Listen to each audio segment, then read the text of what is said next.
Hello everyone, I'm George Grant. I'm a principal engineer in the water team EPG, and I've been brought here today to answer some of your most asked questions. Question 1, why is it called a 100-year flood if it doesn't happen once every 100 years? First of all, great question. A 100-year flood can be a little bit misleading. It doesn't mean that such flood happens once every 100 years, it's just a term of measuring the probability. So it means that there's a 1 in 100 chance of that flood happening in any given year. So it could happen this year, the next year, or it could not happen for 200 years. It's a bit like buying a lottery ticket. You could win tomorrow, today, or not at all. It's just a term of measuring probability. What are the flood return periods?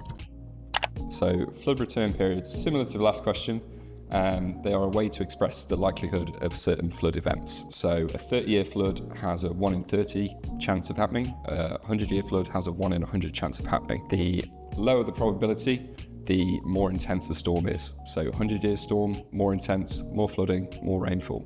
30-year flood, greater probability, but less severe, less flooding, less rainfall.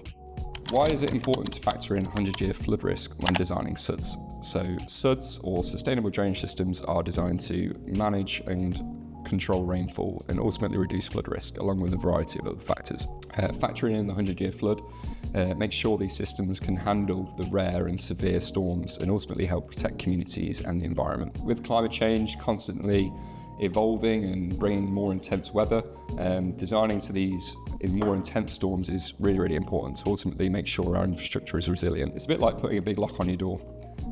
You hope you won't need it, but when it happens, you'll be thankful you got it. I've been George Grant. Thank you very much for your questions. If there's any more questions that you have, please do put them down in the comments below.